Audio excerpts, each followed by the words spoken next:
Hey, guess what? It's time for Making Kayfabe with your hosts, Bryce and Dylan.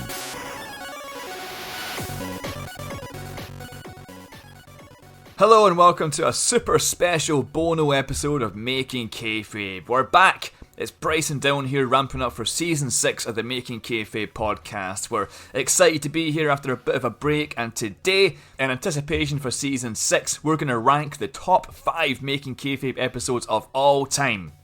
Before I get into how we're actually going to do that, I'd like to welcome my great friend coming all the way from Ireland. He is one half of the team who finished last place in Gate Leapers Season 2 Episode 8 game in the Ruthless Aggression era. It's Dylan. How are you, Dylan? Oh, this was the worst thing, is that whenever you won, I'm like, he's never going to let me forget this. Just go bragging about it forever and ever. I think I made it like 1 minute into the episode before I mentioned it, yeah. Well, congratulations, Bryce. Other than being a complete loser, how are you doing? Hey, my mom says I'm cool. How dare you? I mean, we have we of course have one half of the team who finished first place in Gate Leapers Season 2 Episode 8 game in the Ruthless Aggression era. It's me, Bryce. Until he gets replaced at the beginning of Season 6.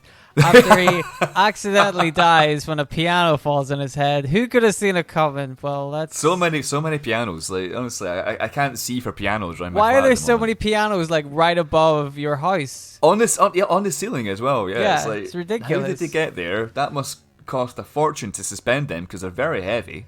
Yeah, and also pianos are really expensive to begin with. You get like £1,000, £2,000, £3,000 per piano. Yeah, for a grand piano. And I mean, like, only the best to kill Bryce. You don't have that money. This podcast isn't that lucrative. Exactly. That's a perfect alibi. Yeah. It wasn't me. I couldn't afford 17 pianos or however many pianos it was. It might not be 17. I don't know. Moving away from pianos, so it is true that Audra and I, Team Less Than Roof, kicked the kayfabe keisters of Dylan and Jason on, and I don't say this lightly, one of the most fun podcasts we've ever been a part of. You're not going to say the full name of our team? I do have it here. So, you know, it's what was it? Team Motherfuckers / The Myth Sucks / Montavious / Wang Yang. Yes. That's Perfect. it, yeah. So, but yeah, quick plug to those guys because we genuinely had an absolute blast. It was wonderful. It was wonderful, it really was. It's hosted by a good friend of Making Kayfabe, Matt. They do deep dives into pop culture fandoms via a panel show or a pop quiz, if you like. And every episode features kind of hilarious little mini games that completely fit the subject of the show. Matt, Audra, Jason are all super cool, hilarious folks. So if you like wrestling or Marvel, Pokemon, The Office, or Simpsons seasons 3 to 12, among many others, Gate Leapers has a panel show podcast for you. Check it out in your favourite podcast app. The name is Gate Leapers. Trust me, we don't plug anything on the show if we don't think it's good. Gate Leapers is worth your time, folks. You will not regret checking it out. And yeah, once again, in case you forgot, Audra and Bryce, aka Team Less Than Roof, were completely victorious over Jason and Dylan, aka Team Motherfucker. The Miz Sucks, Montavious Wang Yang. Thank you. That's my full legal name. You've changed your name since, yeah. Guys, if you're listening to this, like, get in touch with Gate Leapers. Tell them that we sent you because I think you're gonna love that show. It's really, really good. And then listen to our show a couple more times just to really make it clear that we bring in the ratings. You know, then they'll have us back on, and then I'll win. Because Bryce will be dead from piano falling, so, you know. I think there was like 1 point in it, right? I think just like literally a point. Yeah, it was really close. But of course, no Bryce will forget that part of history later on when he tells it to his kids. Anyway, we're here to rank the top 5 Making Kayfabe episodes of all time, so let's go ahead and do that. I'm going to explain exactly how this is all going to work. So first off, Dylan and I are going to rank each other's top 5 episodes. So I'll rank what I think Dylan's top 5 were with a brief explanation for all, and then Dylan will rank my top 5 episodes and vice versa. Then we'll rank our own episodes and assign a score to each. But To find the true top 5 episodes of all time, we can't just get the actual host of the podcast's opinion, because Dylan and I are massive marks for ourselves, so it just wouldn't be fair. With that in mind, we asked some of Making Kayfabe's top listeners to rank their own top 5 episodes and send them through to us via email and DM. And to go along with that, we're going to factor in YouTube views, as well as Spotify, Apple Podcasts, and other podcast downloads, as well as our own picks to truly figure out what is the best Making Kayfabe episode of all time. And briefly, here's how the scoring's going to work. It's pretty simple, really. If somebody ranks an episode as number 1, that episode will receive 5 points. If somebody ranks an episode as number 2, that episode will receive 4 points. Ranked 3, 3 points. Ranked 4, 2 points. And the episode ranked 5 will receive 1 point. Once we have the full rankings, we'll add everything together in a little spreadsheet I've made up, and then we'll know the official top 5 Making Kayfabe episodes of all time. So hey, that's about enough explanation for I. We're going to kick things off with Dylan and I's rankings, so let's get to it.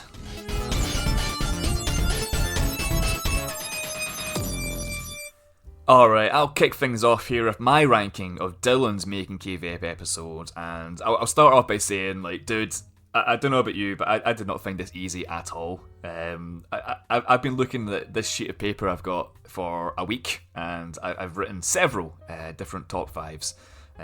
It is a very tough thing to do, so just bear that in mind. So we'll go from number 5 to number 1, and I want to quickly mention, perhaps honourably, for the right honourable gentleman Dylan of Making Kayfabe, there was one episode that I made a very tough decision on, which did not make the top 5, and that was your first ever Making Kayfabe episode, Taz is Awesome. It just missed out on the top 5 because it was super close between this and what did get number 5. So I just want to give that particular episode its props, because booking Taz as an unstoppable hardcore champion is an incredible idea, and you pulled it off perfectly. But anyway, here's what I've decided is Dylan's top 5 Making Kayfabe fantasy bookings of all time. So, are you ready? Yes. None of them, yeah. Mike Bennett. Any rebooking that has Mike Bennett in it gets 70 bonus points. So put that in the spreadsheet. Oh, look at who the winner is. It's Mike bloody Bennett. Nice work, boy. That would be really helpful if anyone voted for Mike Bennett. I mean, I didn't even vote for Mike Bennett, so... Spoiler alert, but... Yeah, spoiler alert, Mike Bennett got no votes at all. That's just par for the course, I think, for Mike Bennett. Not fair. Alright, at number 5, we have Retribution. Yeah. And this is how Retribution should have been booked. You literally couldn't have made their booking any worse than what it was on TV, but you wrote what is definitely one of the most unique storylines I've ever heard. I love the idea of Retribution's members not only being the on-screen wrestlers, like you see Ali and T-Bar and Mace, etc., but extending to the camera operators and the people in the production truck and the event staff and beyond. Retribution became so much bigger than it appeared at the start of the rebooking, and the arc of them locking down the performance center with them inside was fantastic. Really, really well written stuff. Thank you. I really like that one, and typically I was really annoyed that the WWE didn't go anywhere near it. No, nowhere near. Not even close. No. Poor Ali, poor you, but also poor Ali. I know, but since then, I'm like, man, those Retribution guys all deserve way better than what they got, and I really wish that stable could have worked. I think it could have worked. That's the thing about Retribution is, the WWE is full of silly, dumb gimmicks that we were slagging off the Peaky Blinders crew or whatever, not so long ago. But Retribution is one of those gimmicks where I'm like, that totally could have worked if they put 1% of effort into it. But they just did it and then forgot about it immediately. And that's what sucks. I think they could have been super cool. They just gave them a bunch of chainsaws to cut the ropes, and then that was the coolest thing. And that was it, right? But that was it. Nothing after that. That was it. Yeah, exactly. You could have made it something, and I'm really disappointed, but not surprised that they didn't. And what's T-Bar doing these days? What's Mace doing these days? What's Maya Yim? She's left, right? She's out of there. Mace is now, I think, being managed by LA Knight. Oh, really? Yeah, but that's only recently happened. So again, there's been a big fucking gap between Retribution and now, yeah. And Ali's just come back after like a 6-month like a hiatus. Hiatus, that's the word, yeah. So yeah, it did not go well for them. But they're my number 5 pick. Nice. At number 4, we have A New World Order. Ah, the first one? The first one, yeah. I mean, it's funny you say the first one because this episode was so good that it had our listener base at the time begging for part 2. And, you know, we've been asked for part 2s many times before, but nothing got as many requests as your NWO booking did, which kind of twisted your arm enough to eventually deliver part 2 in season 3, which was also great. There's a big swerve in this episode that I never saw coming because you disguised it beautifully, which is ironic because it's Hulk Hogan turning heel and joining the NWO, which has obviously been done before. Which is exactly how it started. Yeah, exactly. But with that in mind, I still never saw it coming because your lead up to that, just like I say, disguised it so well. And like I remember a few listeners at the time, after hearing that episode, DMing the same feedback and saying I must hear part 2. And then there's one hell of a cliffhanger at the end of that episode as well, which I think is what, you know, sealed the deal for people asking for part 2. And yeah, as of the end of April in 2022, it's the only episode which has actually had a part 2. So it can't just be me who thought it was just utterly excellent. Thank you. I thought that the twist you're referring to, again, I thought that was super obvious. I'm like, if because they turned Hogan face again, and I'm like, clearly because the crowd really want to see Hogan as a face, clearly the smartest thing to do is to turn him heel again and like really fuck him over. Because that's exactly what they want, and you give it to them for like a little bit and then take it away again. You're like, oh, that's wonderful. You know what I mean? Like that's real, like fucking kick in the dick kind of heat, you know, which is what the NWO should have been getting, you know. But you were playing him as such a face, though. It genuinely caught me by surprise. Like I listened to the episode this week, and you can just hear my reaction on it. Like, oh, I've been swerved something rotten. So that's what's number 4. The NWO is number 4 for me. At number 3. We have Bull Buchanan, we have Ivory, we have a reformed pimp and porn star, we have Stevie fucking Richards. It's the episode titled, Is It Wrong or Right to Censor? And I think this episode in particular has like a massive legacy with Making Kayfabe listeners. Like, obviously we go on about Stevie Richards a lot, you know, we're big fans, even more so because he was kind enough to record a little message for us in season 4, but all of that started with this episode, basically. Yeah. And there can't be many people who have made an attempt at turning Stevie Richards into a bona fide main eventer, but boy howdy, you did a hell of a job here, from Stevie being part of the WWF board, to winning the Royal Rumble, to becoming WWE champion, WWF champion, and then the invasion stuff as well. This episode was like all go. And, you know, also the inclusion of Rikishi in the faction as well, which was an interesting move. Like, he'd have kind of fit in nicely with Right to Censor, the kind of image of, you know, censoring wrestling. But, yeah, legendary episode of Making Kayfabe. It capped off our first ever season, and as you know, Dylan, the reception to it was a big part of us deciding to continue with season 2, and the rest is obviously history. People just love Stevie Richards. That's fact. It. That's it. Stevie brings the reins. It's Big Stevie cool. Everybody loves him, you know. I one thing I have noticed is that as the seasons have gone on after season 1, we have focused a lot more on keeping everything very realistic, you know. Everything that could happen, everything that does happen in our rebookings, for the most part, could easily happen within the confines of history, and it all kind of makes sense.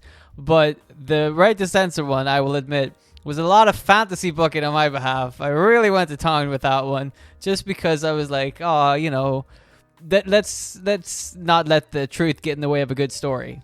You know? Yeah. And like the thing is though, like that was used towards making the episode all action. Like there's so much stuff going on. It's like organized chaos basically. It's great. There's so much going on, so many cool things, and like we did edge more towards reality in some fashions. Maybe not of the zombie episodes, but there's been a couple. Death Cooker. There's been a couple where we've. Kind of... You trying to tell me Death Cooker's not realistic? Okay, well. Are you trying to tell me that a turkey biting Nick Gage and turning him into a zombie is not realistic? I mean, you're right. That one totally makes sense. But you know, some of the other ones, most realistic. Yeah. Yeah, but you know, like the zombie one. Yeah. Maybe Oh, maybe yeah. maybe a little bit of fantasy booking in there. But of course, the gobbledygooker was totally based on real. That was a real story. Real story, real life. Yeah. I just told it as it happened. You Yeah, know? we were there. Remember? God, we that were was, there. Yeah, that's you were the fucking weird. gobbledygooker. I remember. Yeah, Yeah. shh, don't Sorry. tell anybody. Sorry. We're Man. they're gonna ruin kayfabe. We make kayfabe. We don't keep kayfabe. Yeah, we don't break it. Yeah, fair enough. So that's number 3. At number 2, so we're in the top 2 now, we have Bret Hart goes to WCW. And this episode was awesome for many, many reasons. Firstly, as some listeners know, I wasn't too in the loop with most of what happened in WCW. I've never watched it, and I've only went back and watched like small chunks. So not only did Dylan write a great story here, but you got someone invested who doesn't know a whole lot about WCW to begin with. So a remarkable job there. And to date, I think the cleverest spot in Making Kayfabe history appears in this booking. We have Bret Hart versus Sting for the WCW World Heavyweight title at one point in this rebooking, and towards the end of the match there's a big swerve where Sting gets thrown out of the ring and a mystery man blows white powder into Sting's face. Now, bear in mind, Sting wears mostly white face paint, so having white powder blown into the face is not something that a referee would pick up on. And the way you wrote it, Dylan, fucking genius. You had him clawing at his face, trying to get the powder out, which the referee saw as a tap out to Bret Hart's sharpshooter. It's a fucking fantastic swerve. Extremely clever, and that's gone a long way to earn at the number 2 spot here. Thank you. That, again, is one of those things where you think it's so, like, simple, but really effective. And then you're like, why wouldn't WCW think of that? And then you watch WCW, and you're like, oh... Yeah. Okay. Like you were saying, you weren't too familiar with WCW. There's a good reason for that. A lot of it wasn't good. I mean, that's why I had to rebook Bret Hart, because they royally fucked him over. Yeah. Like again and again, you know, and not just Bret Hart. Like Bret Hart was one of those, like, it's easy money. It's very simple. How do you fuck this up? And they were like, just sit back and watch, man. Yeah. We'll show you. Yeah. But no, that spot is genius, and I'm surprised that not even WCW didn't do it, but nobody did it, I don't think. I don't think that spot's ever been done to Sting, and it just makes sense because he's got white face paint. But I don't think anybody's done that spot. Genius. Absolute genius. But tell you what is number 1? You know, what do I think is Dylan's best Making Kayfabe fantasy booking of all time? So, again, I thought long and hard about this. Choosing a top 5 was a nightmare, but choosing the top 1 was like some kind of sleep paralysis demon kind of shit, like the worst kind of nightmare. But I had to decide, and I legit only actually decided a couple of hours ago, but I'm sticking with it. I think that the best Making Kayfabe fantasy booking by yourself, Dylan, is Keith Lee's Limitless Potential. Ah, okay. Dr. Keith Lee. Dr. Keith Lee, I think you'll think. He's a doctor. With the top 5, I think I made it pretty obvious that I love a good swerve, and this one, the swerve came early. In this episode, you had me questioning pretty early on if you were taking the piss with the rebooking, but then you turned it completely on its head and made this an incredible rebooking. Obviously, what happened before the swerve seemed like you were taking the piss with that storyline, but it all fucking worked out so well. It's a very kind of work shoot style storyline, but it made complete sense for someone in Keith Lee's position at WWE at that point. And I remember as well, the episode wasn't even planned to be in season 5. I think Keith Lee got released, and you were immediately like, you know, I need to book this total fuck up. So it all came together pretty quickly. I'm pretty sure it was meant to be Albert. I was supposed to be Albert, yeah. Yeah, which became a Patreon episode. But wow, man, like, this Keith Lee booking is absolutely your finest work. The episode itself too is so great. You know, I had an absolute joy listening back to it, and I think it deserves the top spot on this list. You know, Keith Lee's Limitless Potential is freaking awesome. Thank you. I really like that one too, because like you said, I kind of came up with it really quickly. I was like, well, how do I rebook Keith Lee? Like, they did a really good job with him in NXT, but on the main roster, you have to be a little different. You have to be a little bit more in your face. And I also thought this was a little bit, like you said, it's a little bit work shooty. Like, it's blurring the lines a lot. And I wasn't sure if that was appropriate for the main roster, but then they do kind of do that sometimes. Sometimes, you know. So I'm like, well, maybe that would, if it's Keith Lee doing it, you get one guy doing it out of the whole roster, that would draw a lot of attention to him and get people to notice him, And the doctor thing, I was so proud of because because for a long time I could hear you just being like, he's a fucking doctor, like. What the fuck is going on? I could feel it. I could feel like the disappointment where you're like, is he really sticking with the doctor thing? And that was wonderful because that's part of the swerve, because that's what you want. Got me. You wanted everybody in the arena to be exactly like that. Yes, to be like, exactly. What the fuck? He's a doctor? Like, yes, he's not a doctor. That's the that's the swerve. Hook, line, and sinker. You got me. You completely got me in that episode, and I loved it. Absolutely loved it. He made Keith Lee a badass, which was what he was in NXT, but he made him even more of a badass in the main roster, and it's just a fucking shame that they wanted to make him the Bearcat and all that kind of shit. So, but yeah, that is an incredible rebooking, and that's why it gets the top spot. But hey, that's my top 5 of Dylan's Making Kayfabe fantasy bookings. So we had in 5th place, we had Retribution. In 4th place, A New World Order. In 3rd place, Right to Censor. And 2nd place, we had Bret Hart. And in 1st place, we had Keith Lee. So, but what does Dylan think of my rebookings? There's only one way to find out. Let's go on to that segment right now.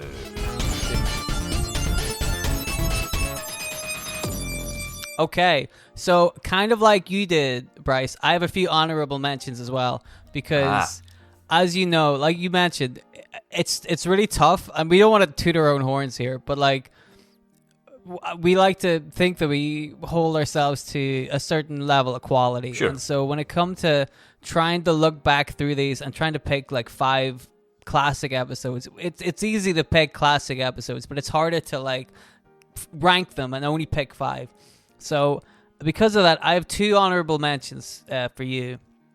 One of which is Viscera. Because nice. I know how much you like Viscera and how much like effort and time you put into that rebooking. Yep. And I think that it deserves an honorable mention at least, because I think that that was a really good, and that's kind of when I really think that season 5 was our best season. I think we really hit a stride there. So I thought the Viscera stuff was deserved like a little honorable mention. But that's where we ended up going to. So my other honorable mention is where we started from, the Summer of Punk. Nice. I think that not only, it would be very easy for me to just say, it's where it all began. If it wasn't for this episode, there wouldn't be any, blah, blah, blah. But really, it's a good booking. It makes sense. You took like a couple of weeks right there, tight couple of weeks, and rebooked the whole lot and made it exciting and really made it make sense, so... It was the idea that started Making Kayfabe. That was the one idea that I had in my mind. Like, let's book this, but we were talking about it and wanted to give it a bigger platform than like some random forum. So we decided to make a podcast out of it. So, so that's kind of how that ended up. But yeah, thanks, man. I appreciate those. For the listeners, the honorable mentions are just honorable mentions. They don't get any points, but it's tough to make these top 5s, right? Yeah, exactly. And so this top 5 kind of went through a little bit of shuffling around. Even today, I was like, is this the top 5? And then right before we started recording, I actually switched 2 of these around. Ooh. And I'll explain myself later. I'll tell you what they are. But number 5, and I don't know if you'll find all of this list very surprising. Hopefully you do, because like we said, we've done so many different rebookings all over the place that, all the people's favorites are, we find them surprising to see the listeners' favorites and stuff like that. So my number 5 is Eugene. Nice. And now I think that Eugene is a really classic case of what Making Kayfabe should really be, because it's really easy and really fun to rebook the big guys. Key and Triple H, the main eventers, right? But whenever you get a guy like Eugene or like Taz, you mentioned earlier, who in WWE didn't get a fair shake. Well, you're like, well, we should be able to fantasy book that in a logical manner to show you how it could have been done. And Eugene was a classic example of that because his character was quite controversial, and the wrestler who portrayed Eugene was really good at wrestling. So everybody hated this gimmick. And I thought that you were able to explain the gimmick and change it enough to be able to have the Eugene character, and then he goes away, gets beat up by Triple H, and then Triple H's crew start to get beat up mysteriously backstage. Who could it be? Well, it's not Eugene, it's Eugene's brother, Nick Dinsmore, who is the real person behind Eugene. And that's a good way to get rid of the Eugene character while introducing Nick Dinsmore as a badass. He went straight after Triple H. He got revenge for his brother. He's already starting to get momentum behind him. That's a good way to change the character around and give Nick Dinsmore more life on the main roster. The Eugene character, as it was, had like a finite shelf life. Yeah. And you were able to switch things around and give this guy an even bigger, longer career. You know, had it all worked out, which... Oh, thanks, man. We all know it didn't work out, but, you know... I think, interestingly enough, that episode's about 2.5 years old, but as we look on Raw today, these days, you know, something very similar going on right now, right? Yes, we see... Elias Ezekiel and bloody... Ezekiel, that's the one, Ezekiel, yeah. So, you know, it's Elias' brother, but it's the same person, obviously, you know. Or Is it? I don't know, who knows. But, you know, they very, did very the lie similar, detector test, and... Yeah, he passed, so it must be, yeah. It's got to be different people. They wouldn't lie to us, yeah. You didn't do a lie detector test. I don't think I did, no. I just had him fucking kill people, yeah. Didn't get a chance to do a lie detector test, yeah. Oh, well. Next time. So that was Eugene. That was number 5. Number 4, I put Kian. Ah, the unmasking of, yeah. Yes, because that for a long time was one of my favorites he did. I really liked that one, and I thought it deserved a spot on the top 5. Because Kane was always one of my favorite characters until they took the mask off him. And he was just like, whoa, I got a weird face. You know? I mean, that was what it turned into. Eventually it did, yeah. He just had a weird face, and then he wore a suit, and now he's a fucking bastard, apparently. So, oh god, yeah, he's the worst guy, yeah. So now he is a monster. IRL, yeah. But we liked it better when he was a fake monster with fire. Yeah, now he's just a person who like ruins people's lives. I'm like, that's less funny, you know. But I really like this rebooking because you were able to you had Paul Bearer kind of explain a lot of the hanging threads because they had such a mystique about Kane, and then once they took the mask off, they were just like, whatever. Like they typically WWE, they were like, we're moving on. Doesn't matter. And you were able to kind of cover up a lot of this stuff and make him like seem like a legitimate badass. You know what I mean? Simple things that we talk about. It's a lot of simple things that could easily be done. But that's some of the things that are most fun to do, though, to actually tie up those loose ends that WWE have created and just like find a way of explaining their way out of that situation. Because most situations in booking you can explain your way out of if you put enough effort into it. But WWE just don't give a shit. You know, they're like, oh, they'll forget.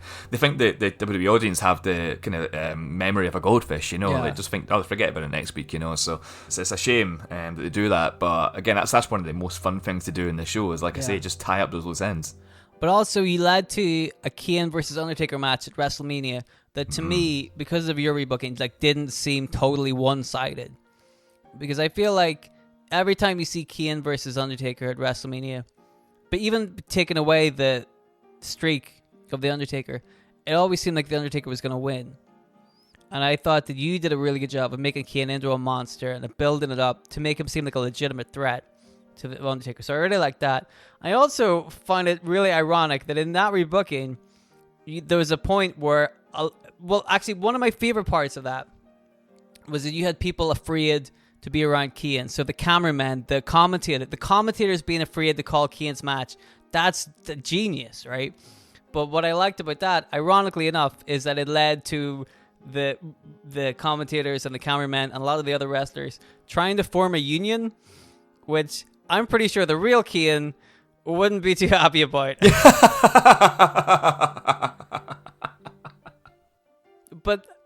But that, like, the little touch of having the commentators being afraid to call Kane's match because of how devastating he is, like, that's so simple. But well, it stand out with the viewer as well, because it's just when Kane's matches are on, it's just silence. Like, you don't hear anything. It makes him stand out. But you see those guys like getting the hell out of there or putting the cameras on tripods or whatever, and that visual to the audience, the casual audience, makes you go, that guy's a big deal. Yeah, simple. Exactly. And if you only do it for Kane, people are going to go, wow, that's you pay attention to this guy, That's it, you make him unique, exactly. Simple shit, man. Simple stuff. That's it. Thank you, dude. So that was number 4. Now, number 3 and number 2 are the ones that I switched places. And it was really close. But I think I'll explain myself. Number 3 is William Regal. Nice. It was number 2, and I switched it. And I don't know if you'll see when I get to number 2. But William Regal, it's no secret that William Regal is one of our favorite wrestlers of all time. Yeah. Like, easily top 5. He's incredible. He's wonderful, and he's still wonderful. You can see him on AEW television, just still great, being a wonderful, wonderful character. Nobody can talk on the mic like him. Nobody can do like the facial movements and the in-betweens. Yeah. The in-betweens, like William Regal can. And so it was a matter of time before one of us did William Regal. And you rebooked him after he was the King of the Ring and the general manager of Raw. And you had him, of course, because he's a villain, you had him abusing his general manager powers, which was brilliant. You had him like manipulating so that you get one up over on, Ken Kennedy and CM Punk. The best bit is Punk. Triple H was the heavyweight champion, so you have a bit where Regal and Triple H are working together to take out Mr. Kennedy,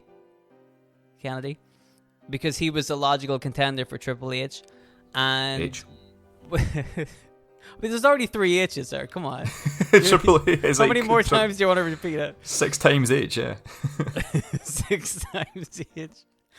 So once they take out that guy, Triple H thinks he's got a really easy time of it until William Regal reveals that he is the next contender for Triple H's championship because he is the GM and he can do what he wants. And it's a wonderful... But the best part was when they have that match, obviously William Regal wins because he changes the rules to allow him to win. But after he wins the match, he's now the heavyweight champion. CM Punk is the Money in the Bank winner.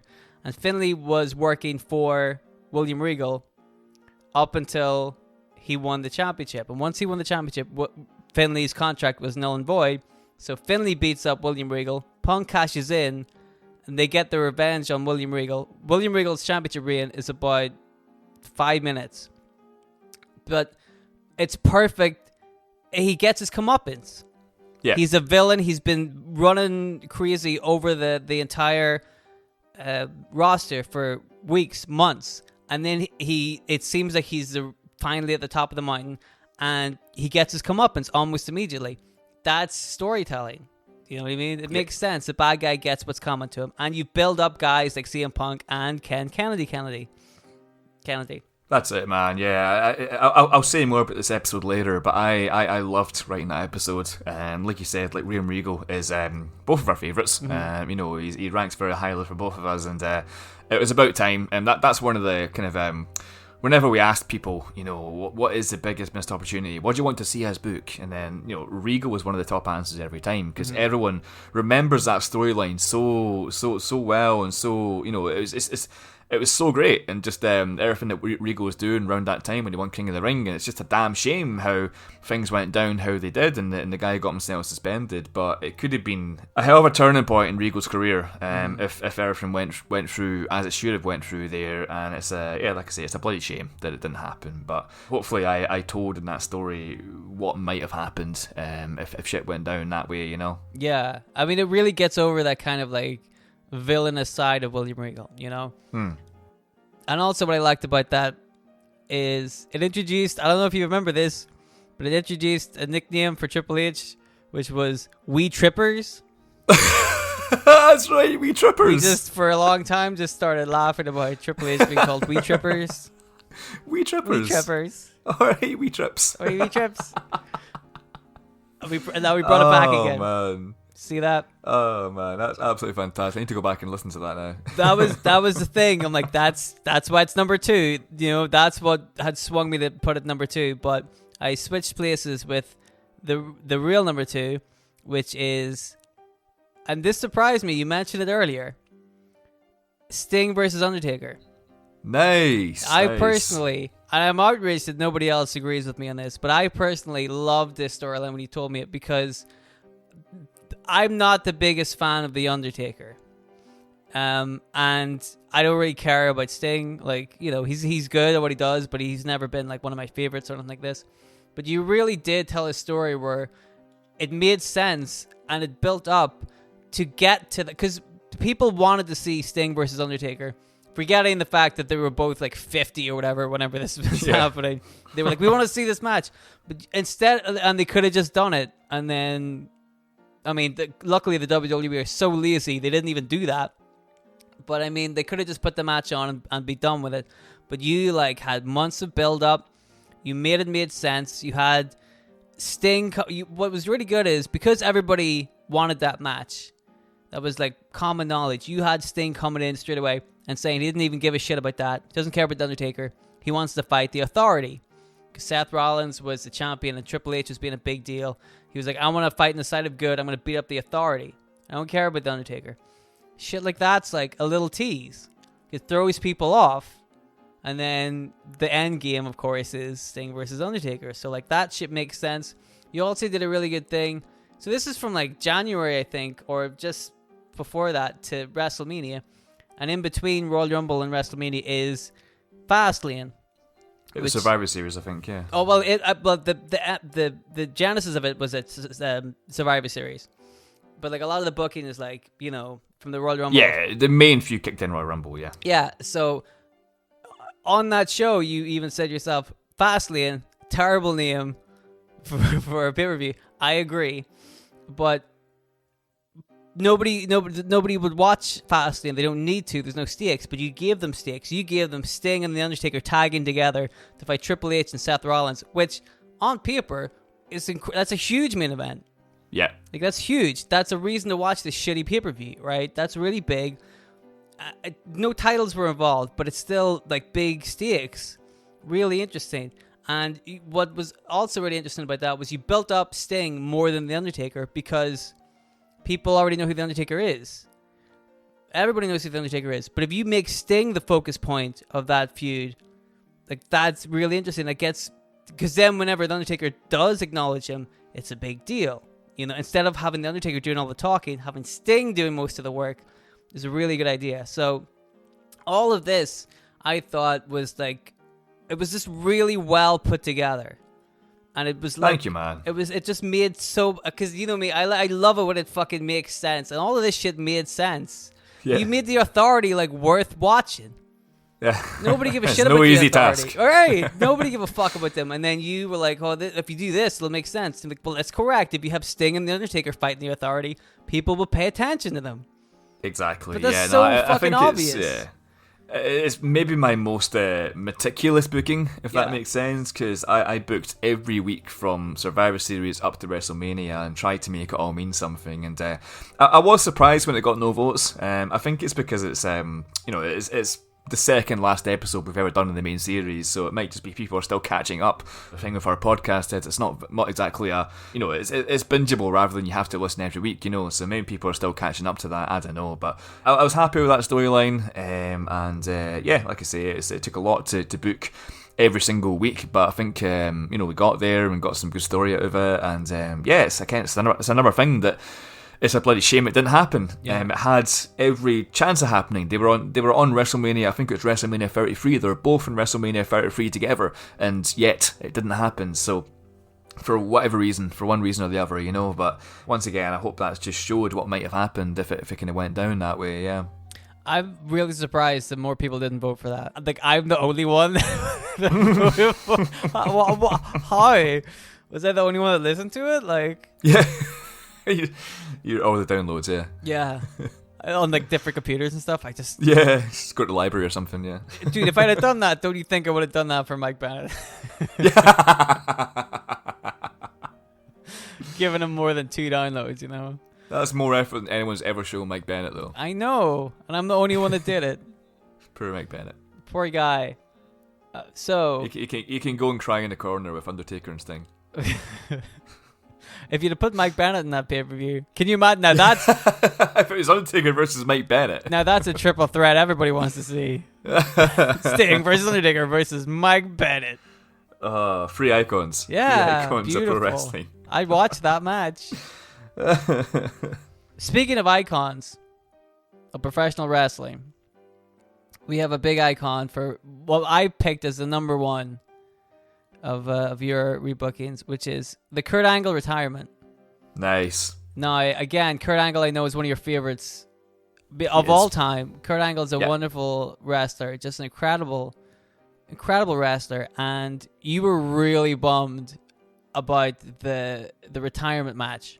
I was. In fact, in the rebooking, you were so bummed you refused to name the person that Kurt Angle fought. Right? Yeah, it was just you just called him redacted. You refused to name the person, and out of respect, I'm not going to name the person who Kurt Angle fought his retirement match at WrestleMania. But you were so disgusted by this, you were like, I could rebook this, and you did. Fortunately, we have a show where we do that. So yes. It's very fortunate. Again, like the William Regal one, I know that you had a lot of like personal investment in this because you love Kurt Angle. And I knew that because of that, you're not going to half-ass this. You're really going to put a lot of effort into it. So there was a lot of good stuff. You talked about his kind of retirement tour where he fought a lot of the guys he wanted to fight, which happened in real life, but you added a twist to it where a lot of those guys now were being found backstage and they're all beaten up, except for Chad Gable.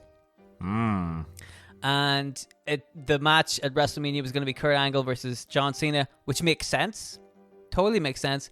And you went most of the rebooking hyping that up until it turns out Chad Gable was the one attacking all those people. He wanted to fight Kurt Angle himself. It wasn't fair. He deserved that spot. And doesn't Chad Gable make more sense over Redacted? It does. It totally does. And so you put a lot of shine on Chad Gable. And that's a kind of a thing through a lot of your rebookings. You know, maybe not with Sting versus Undertaker. Kind of, I guess, because you put a shine on Seth Rollins. You know, with William Regal, you put a shine on CM Punk and Ken Kennedy. You know, Eugene, you put a shine on Nick Dinsmore. You put a shine. The Kim one was, you know,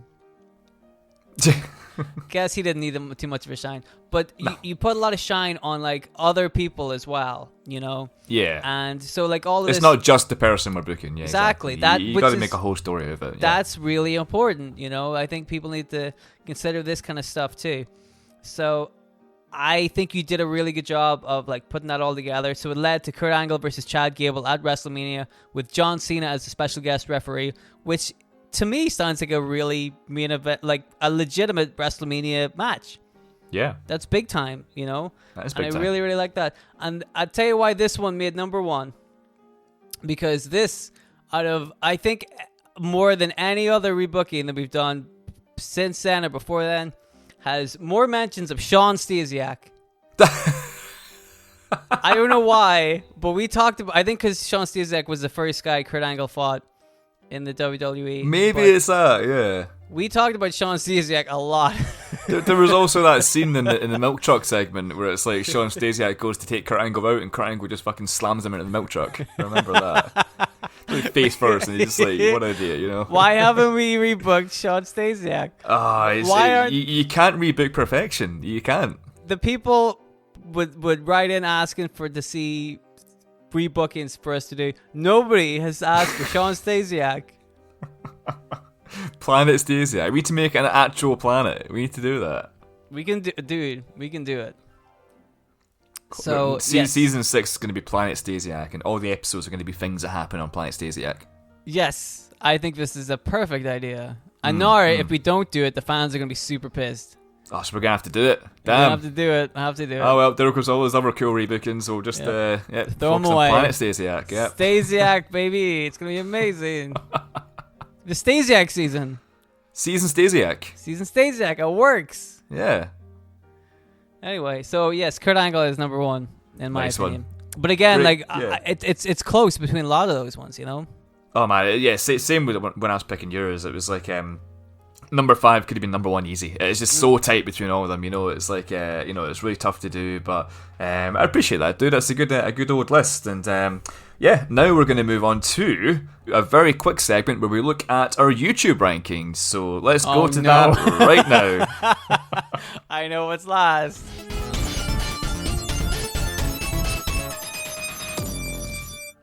Alright, let's do a quick breakaway segment from us ranking Making Kayfabe episodes and have a look at our first outside view of our best episodes. That is, you guessed it, the YouTube rankings. So, as you know, we have a YouTube channel at youtube.com/Making Kayfabe, and while it's still in its kind of growing stage where we get a reasonable amount of views for a small podcast like ours, and what we did here was rank the top 5 episodes based on YouTube views, so the videos that had received the most clicks/listens on YouTube. So without further ado, let's just quickly list what YouTube thinks is our top 5 episodes. So at number 5, we have the John Cena heel turn. Mm-hmm. At number 4, we have Alexa Bliss. Oh, well, that's because Alexa Bliss Stan keeps watching it. That's it, Alexa Bliss is keep watching it on repeat. Yeah, so remember Alexa Bliss Stan? Yeah, they're just watching it over and over again. Put the belt on her. Put a belt on her. I don't know why. You don't need to rebook her. Put the belt on her. We still laugh about that. Oh man, that's become a bit of a. We don't do that on the show. You could put this on the TV tropes or whatever, but outside of the show, we do that a lot. We're like, just put the belt on. Literally, we're talking about Raw or whatever. We're like, can I just put the belt on him? Which, if you've listened to this show, that's kind of like that's like the opposite of what we do. Like, the story comes first. You build the story. Exactly. You can't just put. We've said this in episodes many times. You can't just put the belt on them, and then. But also put the belt on. I like how one of our credos is you can't just put the belt on them, and Alexa Bliss Stan was like, "Fuck you." Put the belt on her. Oh man, that's it's my favourite feedback we've ever got by far. Ahead of Alexa Bliss, number 3 is the AEW Women's Division. Okay. In second place, we have the Summer of Punk. Mm-hmm. And in first place, with like way more fucking views than any video on our channel, is inexplicably Sean O'Hare, Devil's Advocate. Oh. Yeah. I don't even say inexplicably because it's a very, very, very good episode, but it's random, I think. But I found out why as well. So I think on a couple of Sean O'Hare videos, our kind of videos linked there, so people click through to it and listen to it. So Sean O'Hare has brought us a lot of listeners to Making Kayfabe, so that's pretty cool, right? Yeah, that I remember looking at the YouTube views for that and telling you, like, dude, Sean O'Hare was like way ahead of everybody else. He's away with it, yeah. By like 5 times as much at some point, you know. And it's great as well because it's a fucking brilliant episode. It's not like it's Mike Bennett or anything. It's like he's gonna listen to this show. He's gonna be really sad. Oh, Mike Bennett, sorry, mate. That's better. I'm sorry your career sucked. Stop! No. Also, you're not sorry about that. I think we did the honourable thing of trying to rebook him, but it's I don't know what it is, but anyway. But without further ado, so that's the top 5 YouTubes. So John Cena heel turn, Alexa Bliss, AEW Women's Division, Summer of Punk, Sean O'Hare. And without further ado, it's time for me to rub my own ego. I'm going to rank what I believe are my top 5 episodes of Making Kayfabe. Basically the ones that I had the most fun writing and recording in actuality. So let's get to it.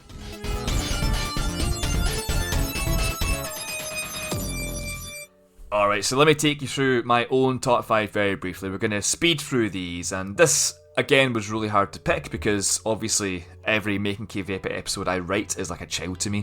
And if you had over 40 children, would you be able to choose your top 5? Yes. Fair enough. I do, and I have. You do? If I met none of your children? Well, I don't go showing them off. They live in the basement. Oh, okay. Oh, shit. Okay. Well, the top 5 live in the house.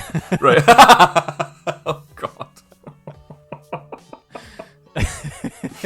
I swear there was a news story about that a while back. But anyway, that was my twin brother. All right. This Ezekiel.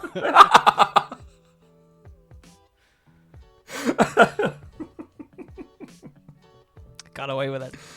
Oh my god. Anyway, I did choose my top 5 children, so here's the 5 episodes I had the most fun writing and recording with my good friend Dylan. So at number 5, we have, and I had to fit him in somewhere, it's the ECW Zombie.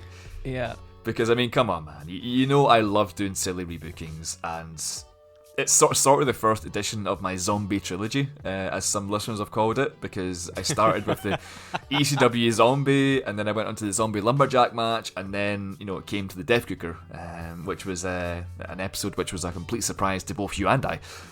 But the episode started with us being invited onto the Sweet Chin Mag podcast in our kind of infancy of the podcast, and we were still very small at that time, only getting like 50 downloads per episode, so I wanted to write a couple of mini storylines for the show to give the audience a sneak peek of what we do at Making Kayfabe, and they were covering WWE's version of ECW on the episode, so I did a storyline for Mr. McMahon as ECW champion, and a storyline which I really challenged myself with, the ECW Zombie. And on the podcast itself, on the Sweet Chin Mag podcast, it was only a brief booking that was a few minutes long, but it eventually evolved into its own Making Kayfabe episode, which even has an article written about it by Hamish Woodward at Atletico.com, so there you go. But, like I say, I had to include at least one of my zanier episodes, and it just made sense to be the ECW Zombie, where it all started. I'm glad it was that one and not the Miz one. Oh god, yeah, that was a good one as well, right? Well, it was good, except for one problem. The Miz died. He became a zombie. It's like, yeah. It's all it's up your street. I guess. But, it also involved the Miz. So. The word Miz was used far too many times during that story. Exactly. We should have called him Redacted. Yeah. Him and fucking the other guy, yeah. Whoever the other guy was, we don't know. Yeah, I don't know. He's redacted, so we don't know. But at number 4... we have the John Cena heel turn. So, not a word of a lie, for the majority of the time in the lead up to this episode, this was not a joy to write. I don't know if you remember me telling you, like, getting worried towards the kind of deadline, but I could not think of anything for the John Cena heel turn. I had it planned right from the start of season 3. I knew I was going to do it, but for the life of me, I had no ideas, and the weeks went by, episode after episode, and it finally got to the week before release week, and I was just like, fuck, I need to write something. So I forced myself to sit down with my laptop and just not stand up again until at least I had key plot points of the story, and I'm lucky I did, because at that moment I kind of locked out and came up with one of my favourite rebookings ever. And, so as much stress was in the lead up to the episode, the actual writing of it was eventually good times, and it's also proven to be one of our most popular episodes ever, which is probably down to a lot to the subject matter, but hey, hopefully when people listen, they thought it was a pretty good episode too. So that is the John Cena heel turn. At number 3, we have, and you mentioned it earlier, Dylan, I gave one of my favourite wrestlers a retirement he deserved. It's a Kurt Angle retirement. And I probably went, you mentioned I did go through this in depth in the episode, but I hated how redacted was Kurt Angle's last match. Fucking gigantic waste. I don't have much against redacted, but Kurt Angle's last match should have been used to establish somebody like Kurt Angle rather than just another tall guy with a generic gimmick. Doesn't even have a name. I believe he's called Happy Redacted these days.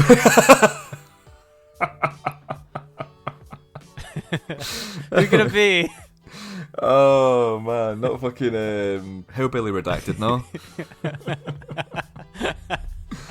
But that was my motivation to write something about Kurt Angle's retirement, and I think it came out pretty well. I definitely enjoy writing about my favourite wrestlers more, and zombies, so this was an absolute delight. But at number 2, I've put, and one that people might not actually be expecting, a bit of a wild card, definitely not as established as John Cena, Kurt Angle, or the ECW Zombie for that matter, but this is an episode I truly think deserves more love because I really enjoyed the story I weaved together for it. So number 2 is Taka takes the title.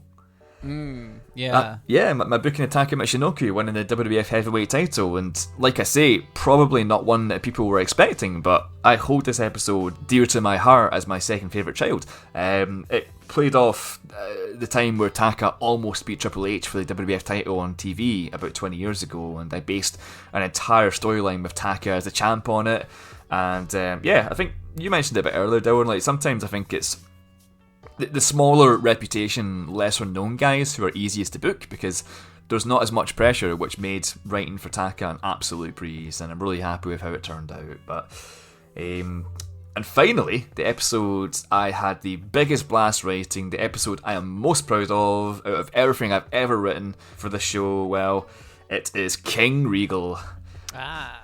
And yeah, I still remember the absolute joy of writing this episode. The researching of what happened around this time was so interesting, like watching the Raws. Like, I had an absolute blast watching the rise of William Regal. I spent hours researching what went down backstage, which led to his downfall through numerous editions of Figure 4 Weekly and the Wrestling Observer, and then writing it, man, like, I had so much fun. It's a story I wanted to retell for years and years, so writing it was really kind of therapeutic. And obviously, like I said earlier, it sucks that Regal's King of the Ring win didn't lead anywhere, but I think it did enough in this episode to make a good cause for what could have happened, and boy was it fun to write. And also in this episode, I don't know if you picked this up, but as an added plus, the Kayfabe Tombola featured the first appearance of Crab Hands, with the selection submitted by Andy McEwen, one of our top listeners, so that was hilarious. Oh boy. Yeah, the episode had it all, man.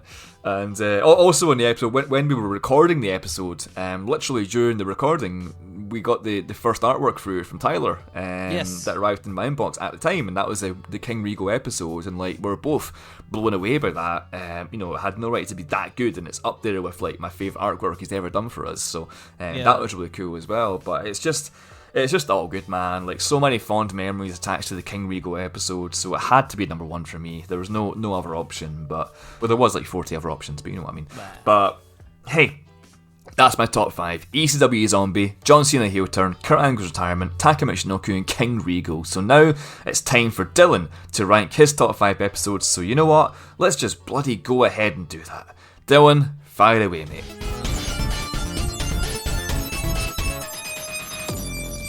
I like how 2 of your picks I'd also picked. That's it. So we're agreed there. Yeah, exactly. Yeah, I think it's the same for this. I think there's 2 you picked that are on my list. So, maybe more. Oh, hello. Ho ho. But for my number 5 pick, I went with the Ascension. Nice. Because underrated. Again, we say this a lot, but like, it was so simple.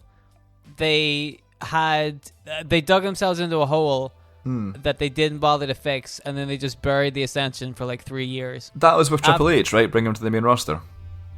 But no, they brought him up to the main roster, and then they had the Ascension come out and say they were the best tag team in the world, which is what a heel tag team would say. Yes. And then everybody fucking took the hump with it. They're like, "Oh, you're not better than the Road Warriors. You're not better than I remember that. Yeah. Right?" And I'm like, "Well, fucking what? Why did everybody suddenly get on their case for that? That was so strange." And then after that backlash, they just kind of got buried. I'm like, well, first of all, that proves that everybody else is stupid. Yeah. Like, I don't understand that. So I thought that wasn't fair, and I liked the way I was able to rebook it to make them the opposite of that, to make them into one of the best tag teams of all time. Like, fucking just do it. Stick to your guns. Fuck all the nerds on Twitter. Who gives a fuck about them? Except our fans. We love you.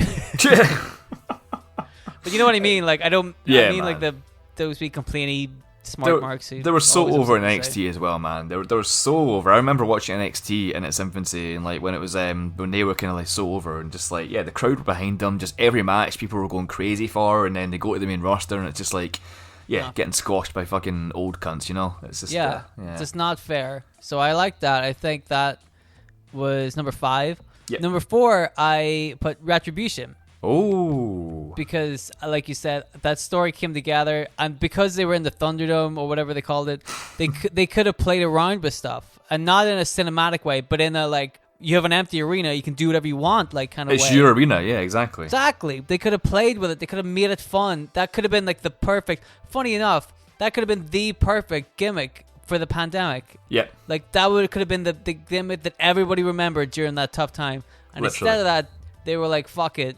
Forget it. bury them all. Yeah. Kill them. You know?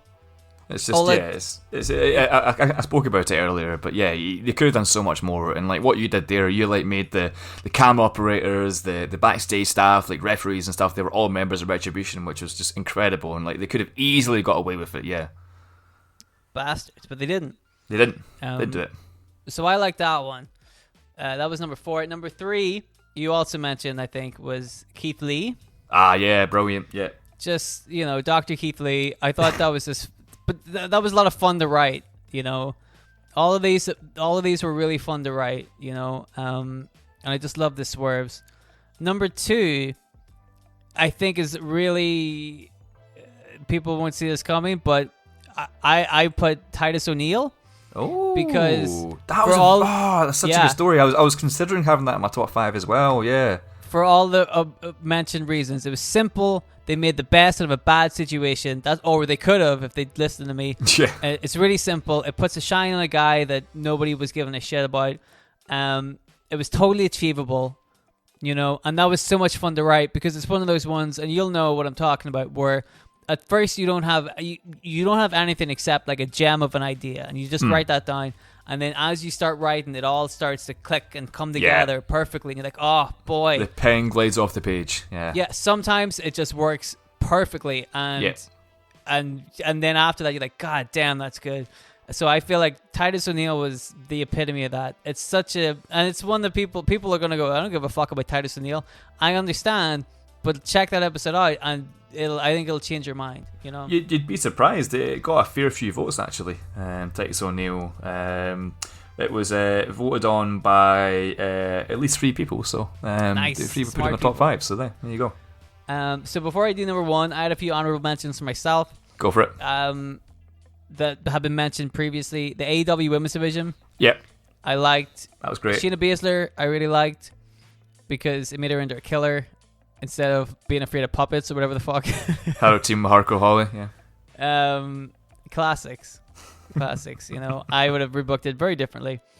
And also Bret Hart, like you said, I thought great. that there was a lot of good stuff in there. But obviously, the number 1 spot has to go to our boy Stevie Richards. It fucking does, I knew it. So for like all the other ones, I wrote notes for like, the episodes. And for Right to Censor, the note just says, it's the best episode. Fair enough. Am I wrong? I don't know. You're not wrong. Absolutely not. It was just, you could tell that there was a point where I stopped properly booking it and just started going mad with it. It was fun to write. It was fun to listen to. You popped for it. I loved it. The people liked it. Stevie Richards is in it. Ivory was in it, who's one of my favorite women's wrestlers. I love that storyline. I said it earlier. It is legendary. It is legendary in the genesis of Making Kayfabe. And it's because it closed season 1. That was the beginning of me closing a season with Stables. That's true. That's true. So, yeah. And it began our Stevie Richards obsession. There's a lot of good that came from the Right to Censor episode. Yeah, there is. It's it started a lot of things. Like I say, like you mentioned, it's it's what kind of convinced us to do season 2 as well, and just go on to what we are now. And it's it's a crucial part of Making Kayfabe, really, that episode. And yeah, it's the best episode. It's the best episode. Like I said, we'll see if it's the best episode. That's what we're here to find out. But honestly, it's just everything that went on in that episode was incredible. It's a great story to tell, and like I said, legendary, just legendary, and Making Kayfabe lore. Yeah. All right, so that was Dylan rating Dylan, and now we're going to go on to see what the podcast downloads say. Let's do it.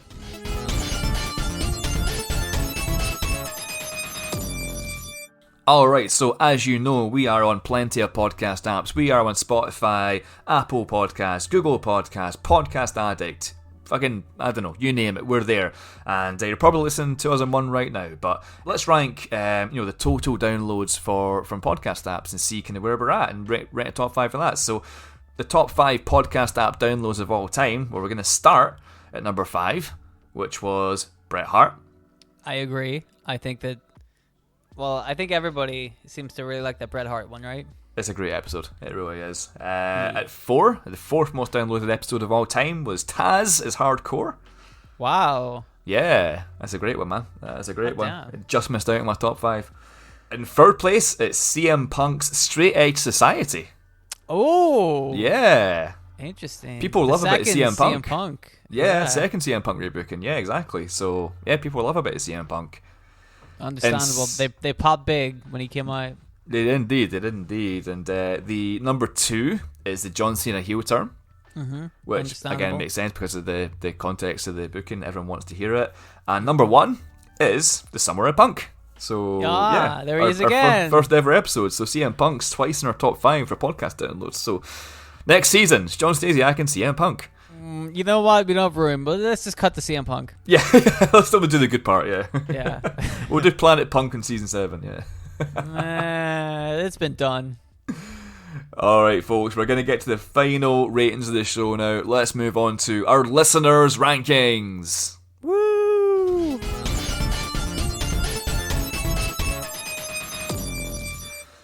Alright, so the final rankings before we settle this top 5, it's the rankings from you, our listeners, our awesome listeners who we cannot do this show without. We posted on social media that we needed help in determining the top 5 episodes of Making Kayfabe, and we were so delighted with how many of you opted in. We received rankings from 15 of our top listeners, so thank you to all of you. You're very, very lovely. And between those 15 Making Kayfabe listeners, 40 unique episodes featured in our top 5s. Which is basically 2/3 of our total episodes. So yeah, it's everyone loves different parts of Making Kayfabe, which is awesome. And what's even crazier is that only 2 of them agreed on what episode should be number 1. So that means 14 unique episodes were chosen for the number 1 spot, which was amazing to hear. So we don't have enough time in the show to read everything out, but I'll go through a few in kind of quick fire style now. So let's see. So Andy McEwen, Mr. Crab Hands himself, he rated Spike Dudley at number 5, Sean O'Hare at number 4, Right to Censor at number 3, NWO at number 2, and at number 1, Eugene. See? Our boy, Eugene, yeah. So let's see who else we got here, just picking these at random. Let's go for William Russell, who's actually been feeling a bit unwell lately, actually, so get well soon, mate. At 5, he picked John O'Hare. Ooh. At 4, he picked Spike Dudley. Spike Dudley again. Yeah, Spike Dudley again, he was popular. At 3, he picked Keith Lee. Yes.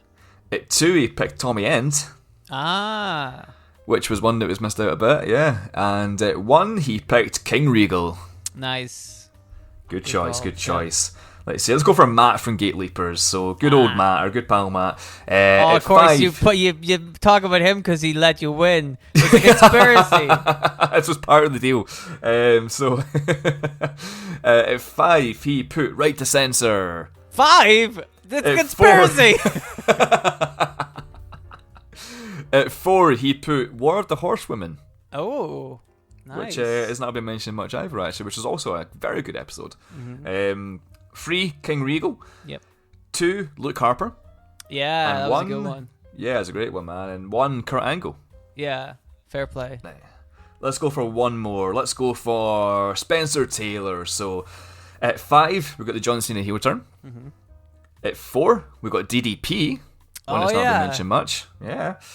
At 3, King Regal. Yep. Everybody loves William Regal. Everyone loves William Regal. At 2, Viscera, my man. Flattery will get you everywhere. And at number 1, Keith Lee. Wow, nice. There you go. So, yeah, like I say, there's 15 people who submitted their votes, so thank you to all you guys. We've not got much time in the episode to read them all out, but it was fucking so cool receiving them and pulling all this together. We're very appreciative of the support you've shown us over the years, and if you've been cool enough to DM through your selections. But now, it's time for the moment you've all been waiting for. Can I ask a question? And you might be about to reveal this, but you said there was one rebooking that 2 people voted as number 1. Yeah. Is that about to be revealed in your last set of statistics? Well, actually, the one that was voted on twice as number 1 does not make it into the overall top 5. Wow. Yeah, so that's an interesting one. Do you want to know who it was? Yes. It was Eugene. Wow, hot damn. Yeah.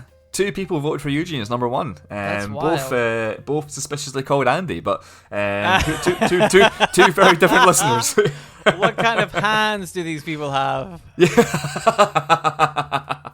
Regular or slightly crab-esque? Yeah. A little bit like a lobster, but not quite. Not quite a lobster. Smaller than a lobster. What would you call something that's like a lobster but not quite? Crustacean-ish. Crustacean-esque. Yeah. That's gonna be. He's gonna start sending those in now. Yeah, oh god, yeah. Crustacean-esque kayfabe Nabolas, yeah.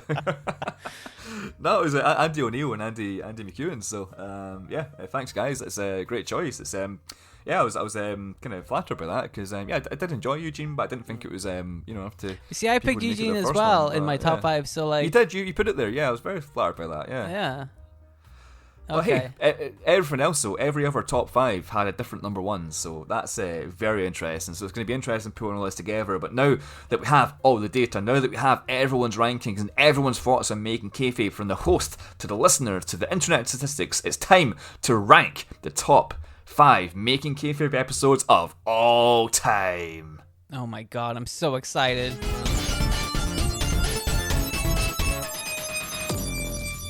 Alright listeners, here it is. I've stopped Dylan and I's recording for 10 minutes or so there so I could pull together the final results, and well, we do have a definitive top 5, sort of, for the first 5 seasons of Making Kayfabe. So this entire episode has been building up to it, so let's wait no longer. Here we go, here's a list. Now, I said sort of because we have a tie for number 5, so we technically have a top 5.5 here, but so at number 5, for, both tied at 16 points, we have the John Cena heel turn, and we have Right to Censor. What?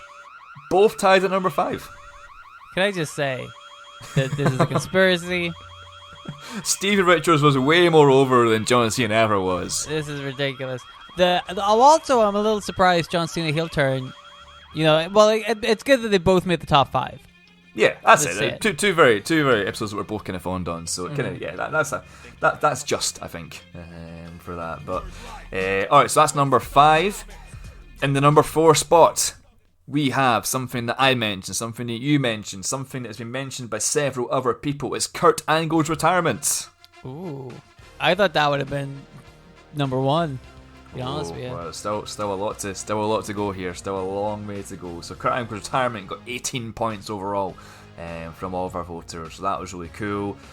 At number 3, and this was actually mentioned by a lot of people, believe it or not. I got maybe most of the actual individual votes actually. But at number 3, we have Sean O'Hare, Devil's Advocate.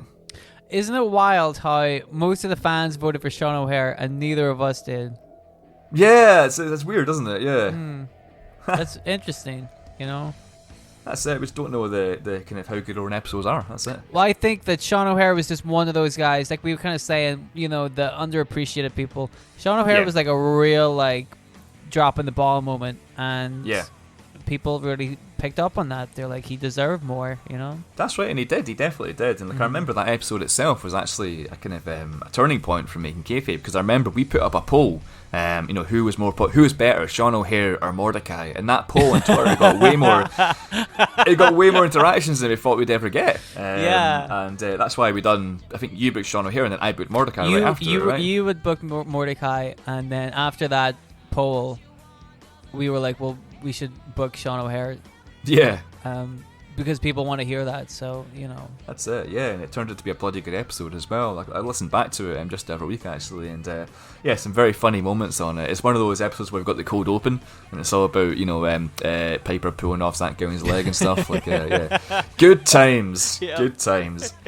You can't, political correctness gone wrong. You can't do that shit anymore. I can tell you. No, you can't. You cannot. You absolutely cannot. But in the number 2 position, the second best Making Kayfabe episode of all time, as voted on by ourselves and our listeners, is Keith Lee's Limitless Potential. Ooh, again, it got a lot of votes. Think a bit of a drop the ball situation. People just I think they wanted to like more from Keith Lee, but also, you know, I think the swerve really got them. I think that they really liked that aggressive Keith Lee kind of side. I feel like that's what people should be doing with him. You know? That's it, man. Yeah, 100%. Like I said, the swerve got me hook, line, and sinker. It totally got me. And like I said, like it was, you know, at the start of the kind of recording, I was like, what is he talking about here? But yeah, it all kind of came to a great fucking conclusion there. So yeah, that deserves to be in one of the top spots for sure. So Keith Lee got 19 points to get to number 2, which means the number 1 Making Kayfabe episode all time, as voted on by listeners, as voted on by myself, by Dylan, as voted on by YouTube downloads, as voted on by podcast app downloads. I'm happy to reveal that the number 1 Making Kayfabe episode of all time for the last 5 seasons is King Regal. There it is. Yep. There it is. Yep. Fair play. Our boy King Regal was doing really well in the polls. He was getting a lot of kind of top spots, like kind of 1s, 2s, and 3s. So, yeah. We said this earlier. Everybody loves William Regal. That's it. Everyone loves William Regal.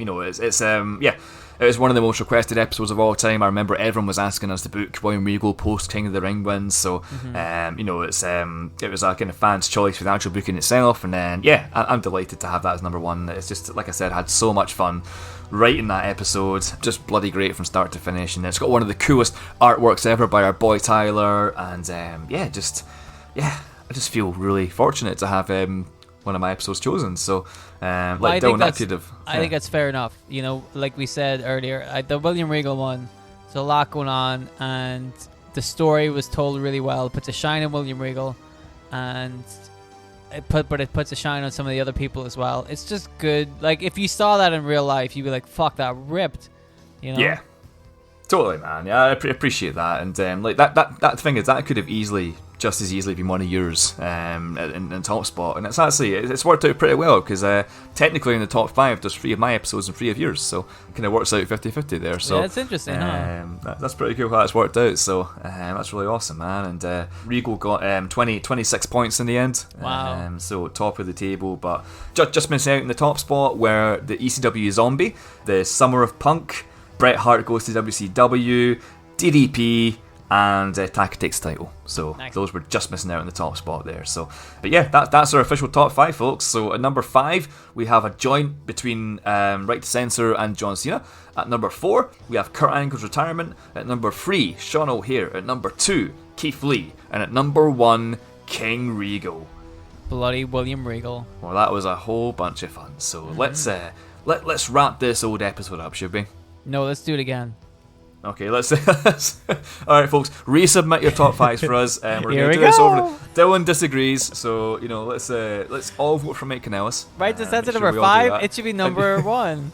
It should be number super 1, like above 1. Super 1, yeah, extra 1 with like a little star next to it. It's saying it's extra 1, yeah. Let's wrap the episode up.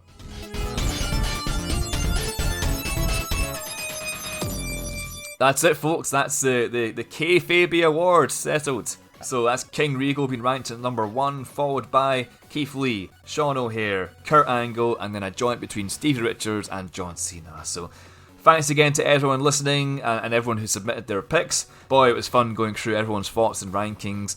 That was for the first 5 seasons of Making Kayfabe, so who knows, maybe in a few years we'll do this again in Season 10. Season 10 may be a few years away, but Season 6 is not. This is the first pre-season bonus episode for Season 6. The first official brand new rebooking is going to be coming on May 17th, but before then, next week, we've got something very special. Bro? If you bro what I mean. I don't follow. Next week, it's Book It Like Russo 4, bro! Oh... Now you get it. Our good friend Tyler, who designs our episode artwork, he's going to come and join us again for free bookings, which are just a little bit Vince Russo influenced. Trust me, folks, if you enjoyed the first 3, you're going to love what we've got coming up for the 4th installment. Until then, you can find us on social media, Twitter and Instagram at Making Kayfabe. If you want to chuck us a few quid to support Making Kayfabe, our Patreon page is patreon.com/Making Kayfabe. There are now 16 exclusive rebookings on our Patreon page. That's 16 episodes that you haven't heard before, with the most recent booking of Pete Dunne being released just last week. There's a lot of other cool shit there too, and hey, that's everything. Anything else you want to say, Dylan?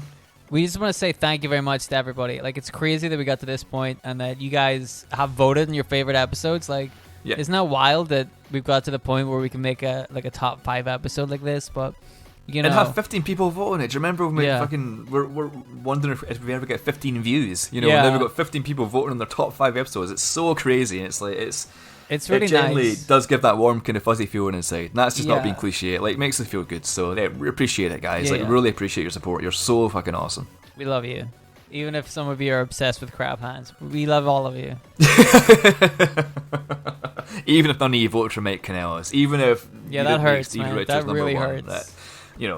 That's like stabbing the knife in and then twisting it. But hey, what can you do? It's a pretty damn good top 5. But thanks again, folks. Take it easy, look after yourselves, and we will see you again next week for Book It Like Russo, bro.